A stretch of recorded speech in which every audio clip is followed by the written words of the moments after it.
Jose Rizal is identified as a hero of the revolution for his writings that center on ending colonialism and liberating Filipino minds to contribute to creating the Filipino nation.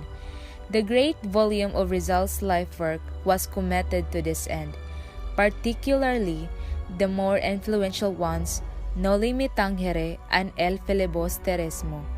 His essays vilify not the Catholic religion but the friars, the main agents of injustice in the Philippine society.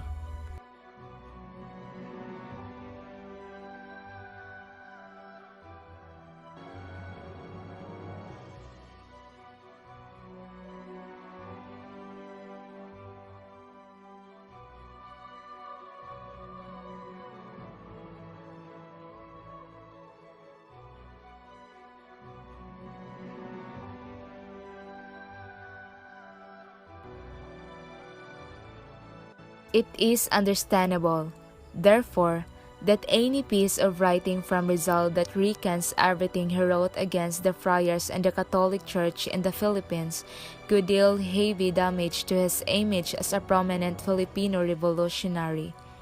Such document purportedly exists, allegedly signed by Rizal a few hours before his execution.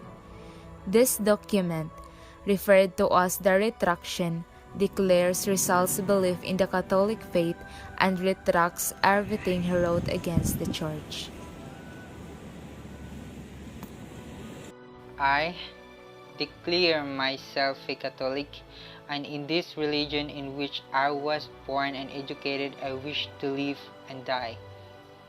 I retract with all my heart whatever in my words, writings, publications, and conduct has been contrary to my character as son of the Catholic Church. I believe and I confess whatever she teaches, and I submit to whatever she demands. I abominate Masonry as the enemy which is of the Church, and a society prohibited by the Church. The diocesan prelate may, as the superior ecclesiastical authority, make public these spontaneous manifestations of mine in order to repair the scandal which my act may have caused, and so that God and people may pardon me.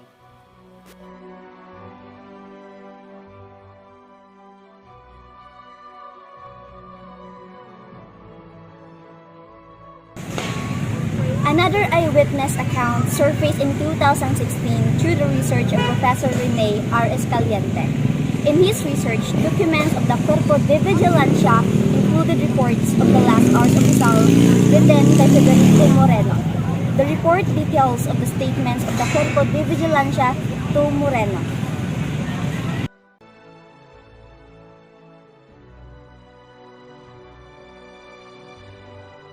The retraction document about, especially because only one eyewitness account of the writing of the document exists, that of the Jesuit friar Father Vicente Balangler. So according to his testimony, Rizal woke up several times, confessed 4 times, attended the Mass, received communion, and prayed the Rosary, all of which seems out of the character. But since it is the only one testimony of allegedly a primary account, that Rizal ever wrote a retraction document, it has been used to argue the authenticity of the document.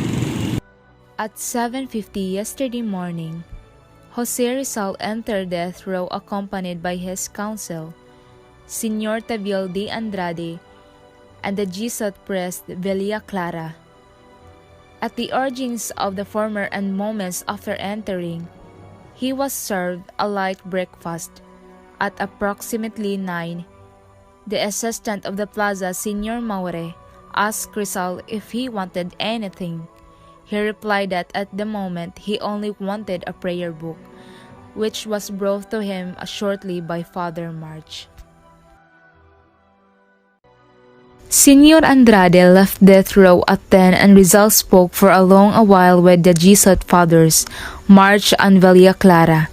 Regarding religious matters, it seems, It appears that these two presented him with a prepared retraction in his life and debts that he refused to sign. They argued about the matter until 12:30 when Rizal ate some poached egg and a little chicken. Afterwards, he asked to leave to write and wrote for a long time by himself.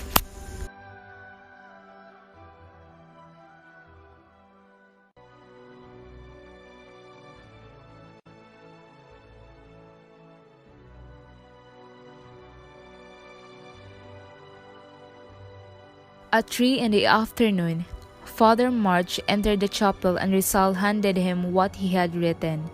Immediately, the chief of the firing squad, Senor Del Fresno, and the assistant of the plaza, Senor Maure, were informed. They entered the throw and together with Rizal signed the document that the accused had written.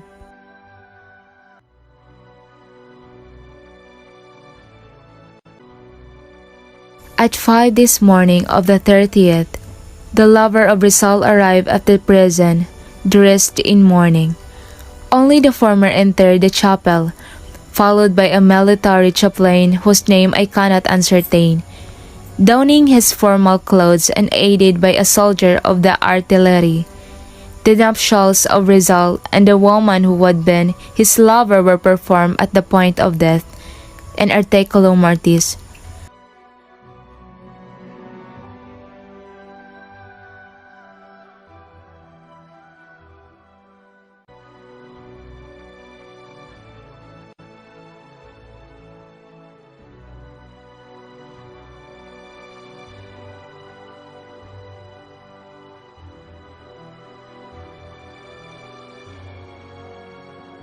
After embracing him, she left, flooded with tears. This account corroborates the existence of the retraction documents, giving it credence. However, nowhere in the account was Father Balaguer mentioned, which makes the friar a mere secondary source to the writing of the documents. The retraction of Rizal remains to this day a controversy. Many scholars, however, agree that the document does not tarnish the heroism of Rizal. His relevance remains solidified to Filipinos and pushed them to continue the revolution, which eventually resulted in independence in 1998. Rizal's connection to the Katipunan is undeniable. In fact, the precursor of the Katipunan as an organization in the La Liga Filipina, an organization Rizal founded with Andres Bonifacio as one of its members. But La Liga Filipina was short-lived as the Spaniards exiled Rizal to Dapitan. Former members decided to band together to establish the Katipunan a few days after Rizal exiled on July 7, 1892. Rizal may not have been officially part of the Katipunan, but the Katipuneros showed great appreciation of his work toward the same goals. Out of the 28 members of the leadership of this Katipunan, known as the Kataas-Taasang Sanggunian ng Katipunan, from 1892 to 1896, 13 were former members of La Liga Filipina. Katipuneros even used Rizal's name as a password.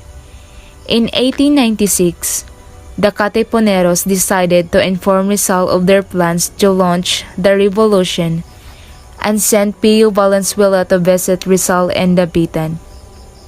Valenzuela's account of his meeting with Rizal have been greatly doubted by many scholars, but according to him, Rizal objected to the plans, saying that doing so would be tantamount to suicide since it would be difficult to fight the Spaniards who had the advantage of military resources. He added that the leaders of Katipunan must do everything they could to prevent the spilling of Filipino blood. Valenzuela informed Rizal that the revolution could inevitably break out if the Katipunan were to be discovered by the Spaniards.